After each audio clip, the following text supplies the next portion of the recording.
Olá, boa tarde, bem-vindos ao canal. O meu nome é Filipe Ferreira e este é o 41º vídeo da série Álbuns Essenciais na História da Música, onde vou retomar a apresentação de 5 álbuns que, no meu entender, são essenciais para a história da música. E hoje trago aqui 5 álbuns, um deles para mim muito especial, e eu vou já, é logo o primeiro, e depois vou explicar porquê, porque é que é um disco muito especial para mim, e era um disco que eu há meio ano atrás nem o conhecia, nem sequer conhecia tão pouco quem o gravou, o músico. Portanto, primeira recomendação de hoje, Artur Verocai, com o seu álbum de estreia homónimo, chamado também Artur Verocai. Portanto, este álbum é de 1972, está a completar este ano 50 anos.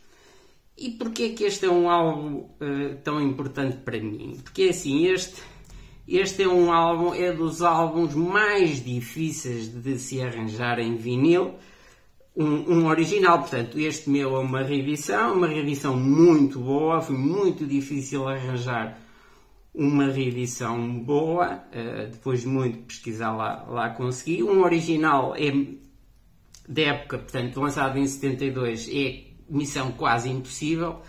Porquê? Porque este disco é o disco de estreia do Artur Verocai e não vendeu mesmo nada. Mas é assim, nem se pode dizer que seja um disco que tenha vendido pouco. Ele não vendeu nada. Não vendeu nada, tanto é que ele vendeu tão pouco que os discos que não foram vendidos, que foi a quase sua totalidade, mas alguns deles foram derretidos para fazerem novos discos. E não teve sucesso nenhum, portanto, na data em que foi lançado. Mas este disco, eu já mencionei, penso que já dei uma chega sobre este disco aqui há uns vídeos atrás. Penso que já falei aqui neste álbum do Artur Verocai. Não me recordo agora por que motivo foi, mas penso que já o mencionei aqui. Este disco, até aos anos 2000, ali por volta dos anos 2000, houve nos Estados Unidos uns rappers americanos que usaram samples aqui deste álbum e o disco tornou-se num disco de culto. Tornou-se completamente um disco de culto, uma loucura total por este disco. Só para terem uma ideia, o valor médio deste disco original, portanto, edição da época de 72, no Discogs, o valor médio de venda é superior a 2.500 euros. E já foram vendidas cópias deste disco por mais de 8.000, agora não sei se foi euros, foi dólares, mas agora também está basicamente a mesma coisa. Tanto é que, assim, o Artur Verocai, devido ao completo fracasso que teve este álbum, ele deixou praticamente a música, deixou-se dedicar a tempo inteiro à música, e penso que ele dedicou-se à publicidade, mas não tenho completa certeza, mas penso que sim. Tanto é que ele tem só 4 discos lançados de estúdio, portanto este de 1972, o disco de estreia. Depois tem um lançado em 2002, um em 2007 e outro em 2016. Portanto, ele de 72, quando foi lançado este, até 2002, esteve 30 anos sem lançar um disco. Portanto, ele lançou em 2002, aproveitando ali um bocadinho o embalo da publicidade que começou a ter e do protagonismo que começou a ter. E hoje acaba por ser um músico consagrado. E este álbum é excelente. Portanto, ele não vendeu, se calhar também não teve grande promoção, mas o disco é excelente. E esta edição que eu tenho aqui é uma reedição muito boa. Há várias reedições deste álbum. A grande parte delas não são famosas, e este é daqueles álbuns que tem que ser uma reedição boa, porque ele está muito bem gravado, muito bem tocado. Portanto, o Artur Verocai era pianista, violonista, compositor, arranjador e maestro. Portanto, este álbum está divinal, excelentemente bem gravado. É um disco fabuloso. Aqui no sticker que vem na capa, portanto, há um crítico que comenta, que diz: I could listen to the album every day for the rest of my life. Portanto, esta minha é uma reedição de 2018 que foi feita nos estúdios da Abbey Road em Half Speed Master e com a supervisão do próprio Artur Verocai. Portanto, é preciso ter muita atenção quando se compra esta reedição deste álbum, porque tem que ser uma reedição boa, senão não vale mesmo a pena. As críticas, na altura, praticamente não houveram, porque ele passou completamente despercebido, mas as críticas contemporâneas são excelentes. Portanto, são excelentes mesmo. Portanto, primeira recomendação de hoje, um discaço mesmo, um grande disco. Artur Verocai, com o que agora se pode chamar mítico álbum de estreia homónimo, chamado também Artur Verocai, de 1972. A segunda recomendação de hoje é de uma artista que já trouxe aqui um álbum dela, o álbum de estreia, uma artista que eu penso que na altura mencionei que era uma artista que eu já gostei muito mesmo, e hoje em dia diz-me pouco, tenho muita coisa dela, quase tudo em CD, tinha só o primeiro em vinil, e agora, recentemente, esta semana, chegou-me o segundo álbum dela em vinil também. Portanto, segunda recomendação de hoje, a islandesa Björk, com o seu álbum de 1995, Post. Portanto, como já disse, este é o segundo álbum da carreira da Björk, a solo, portanto, porque ela vinha de uma banda, o Sugar Cubes, uma banda islandesa também, tal como ela, que tem 3 álbuns. Eu tenho os 3 em CD e tenho 2 em vinil. Por acaso, por falha minha, ainda não, também porque já apresentei aqui muitos discos, ainda não apresentei nenhum álbum dos Sugar Cubes em vinil. Há pelo menos um deles que merece estar aqui em destaque.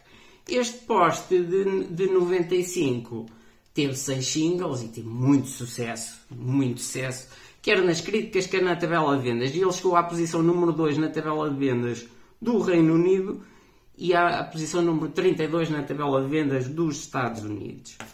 Aqui há uma história curiosa relativamente à Björk. Na tour que ela deu para promover o álbum, portanto, penso que até já foi no ano seguinte, em 96, ela estava em tour e ela sofreu uma tentativa de assassinato mesmo.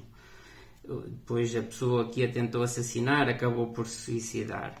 As críticas deste post foram excelentes, tal como o primeiro dela. Eu pessoalmente dou uma ligeira preferência ao primeiro, mas este post também é excelente. E depois disso eu fui comprando os álbuns da Björk em CD, mas sinceramente depois destes 2 primeiros acho que só há um álbum dela que eu gosto mesmo muito. Depois acabei por perder um bocadinho o interesse na Björk. Mas este post foi considerado dos melhores álbuns do ano em que foi lançado, em 95, e aparece também sempre em listas dos melhores álbuns de sempre. Na tal lista que eu costumo mencionar da Rolling Stone, dos 500 melhores álbuns de sempre, ele está na posição número 289. Portanto, é um disco que eu recomendo muito. Tem aqui músicas emblemáticas da Björk, músicas excelentes: Army of Me, Hyper Ballad, It's So Quiet, uma balada lindíssima com um videoclipe lindíssimo, Isobel, Possibly Maybe, uma das minhas músicas preferidas dela. O álbum não tem músicas más e ele chegou-me na segunda-feira, comprei o novo, uma reedição, e já o ouvi, sem exagerar, 4 vezes. Não tem músicas más. Eu conhecia-o bem porque já o tinha em CD, mas já há muito tempo que não ouvia e agora ouvi-o 4 vezes pelo menos já esta semana. Portanto, segunda recomendação de hoje, a Björk com o seu Post, álbum de 1995. A terceira recomendação de hoje é de um artista que, curiosamente, tenho comprado alguma coisa dele. Eu não tinha nada dele em vinil, tinha alguma coisa dele em CD, mais até coletâneas. Penso que até só tinha um álbum de estúdio dele. Era já várias coletâneas em CD. Em vinil não tinha nada, comprei uma coletânea aqui há pouco tempo, se calhar ainda nem tem um mês. Depois comprei este álbum aqui, de estúdio, e chegou-me hoje também outra coletânea dele dupla. Portanto, segunda recomendação de hoje, terceira, peço desculpa. O Tom Waits, com o seu álbum de 1974, The Heart of Saturday Night. É assim, eu adoro os dois primeiros álbuns do Tom Waits. E gosto muito da fase dele, da editora Asylum. Portanto, eu gosto muito de Tom Waits até ali 1981, 82. Ele depois mudou muito o estilo de música e já não sou tão fã. Tenho coletâneas já desta fase posterior a 82, mas já não sou tão fã. Portanto, sou claramente mais fã do Tom Waits de 72 até 82. E os dois primeiros álbuns dele são excelentes. Quando tiver a oportunidade de comprar o primeiro dele em vinil, certamente que o irei comprar. E comprei o segundo, The Art of Saturday Night, que é um álbum que mistura folk, com blues, com jazz. Os dois primeiros dele são álbuns muito jazz e bem ao estilo que eu gosto. As críticas foram muito boas, foram francamente boas. E no tal top que eu costumo mencionar da Rolling Stone, ele está na posição número 339. Portanto, tanto o da Björk como este estão na lista dos 500 melhores álbuns de sempre para a revista Rolling Stone.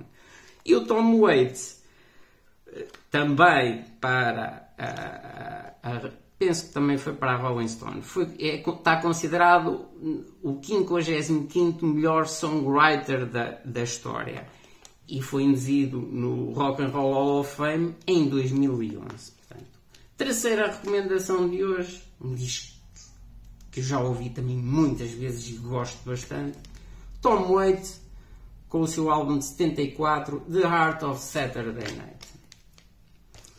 Passando aqui para os CDs. Portanto, a quarta recomendação de hoje, a primeira em CD, é de uma banda que eu já trouxe aqui mais do que um disco, e é uma banda que eu gosto, sendo uma banda um bocadinho já ali considerada mesmo de hard rock, e não sendo eu um grande fã de hard rock de todo. Tem algumas bandas que eu gosto bastante e este é um desses casos. Portanto, quarta recomendação de hoje, primeira em CD, os The Who, com o seu álbum de 1971, Who's Next. É o quinto álbum de estúdio da carreira dos The Who e para muitos é considerado, para muitos críticos da especialidade e para muitas pessoas, é considerado o melhor álbum da carreira dos The Who e considerado dos melhores álbuns de sempre também da história da música. Por exemplo, na lista da Rolling Stone que eu costumo mencionar, ele está na lista mais atualizada, ele está na posição número 77. E nas listas anteriores, portanto, quer na 2012, quer na 2002, ele estava na posição número 28. Portanto, este Who's Next está muito bem cotado mesmo, muito bem cotado. Como disse, é o quinto álbum de estudo da carreira dos The Who e teve muito sucesso, quer nas críticas, quer na tabela de vendas, e ele chegou a número 1 na tabela de vendas do Reino Unido e a número 4 na tabela de vendas dos Estados Unidos. As críticas, por terem sido excelentes e por ser unanimemente considerados os melhores álbuns de sempre, ele foi induzido no Grammy Hall of Fame em 2007. Portanto, este álbum, os The Who, como a maior parte das pessoas sabem, portanto, era o Daltrey, e é o Daltrey nos vocais, o Pete Townshend na guitarra, o John Entwistle, sempre muito difícil dizer este nome, no baixo, e na altura era o Keith Moon na bateria, que eu já disse aqui várias vezes, é o meu baterista favorito de sempre, na minha opinião é o melhor baterista de sempre. Mas ele faleceu ali ainda no final dos anos 70. Mas aqui neste Who's Next ainda era o Keith Moon o baterista. E basicamente os The Who funcionam bem em conjunto, porque assim, a carreira a solo do vocalista do Roger Daltrey é fraquinha. O Pete Townshend não, o Pete Townshend tem uma carreira já respeitável, mas o vocalista a solo tem uma carreira para o fraquinho. Portanto, aqui os The Who funcionam bem, é como um conjunto, e funcionam muito bem mesmo, nomeadamente enquanto tinham o Keith Moon, que era um gênio. Portanto, quarta recomendação de hoje, os The Who com aquela que é considerada para muitos a sua obra-prima, Who's Next. A quinta e última recomendação de hoje é de uma banda que eu não posso dizer que seja um grande fã, de todo mesmo. Eu tenho pelo menos 4 CDs, não tenho nada em vinil da banda. Gostaria muito de ter este aqui, esta quinta recomendação de hoje. Gostaria muito de ter em vinil, mas e chega. Portanto, em vinil deles, dos que conheço, é este claramente. Portanto, tenho pelo menos 4 CDs da banda, mas aqui a destacar claramente este aqui, que é uma obra-prima.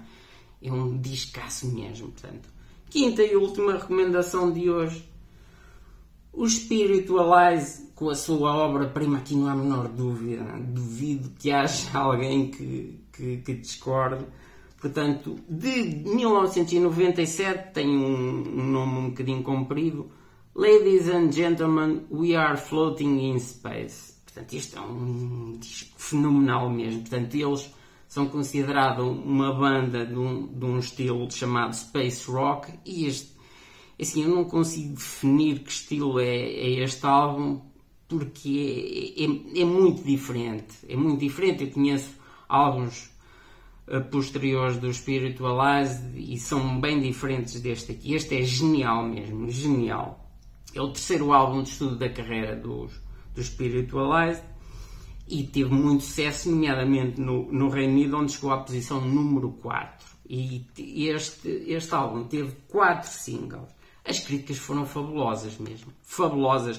Ele apareceu em quase todas as listas dos melhores álbuns do ano, portanto, em 97, e inclusive foi o álbum do ano para uma revista que eu gosto bastante, a New Musical Express, foi considerado o álbum do ano em 1997. E atenção, que bateu o OK Computer dos Radiohead, que foi lançado nesse ano, e o álbum dos The Verve, o Urban Hymns, também é obra-prima dos The Verve, um álbum fantástico, portanto, e este álbum do Spiritualize ficou à frente deles, ganhou o prémio de álbum do ano para a New Musical Express. Portanto, este é daqueles que eu recomendo. Se calhar não é tão falado quanto isso, muita gente o conhece, mas é fabuloso ainda hoje. É um álbum que eu, curiosamente, costumo ouvir com alguma frequência, e ainda o estive a ouvir hoje. É fantástico mesmo, fantástico. Não há palavras para descrever este álbum. Portanto, quinta e última recomendação de hoje, o Spiritualized com a sua obra-prima Ladies and Gentlemen, We Are Floating in Space. Pronto, e por hoje é tudo. Vemo-nos no próximo vídeo. Uma boa tarde.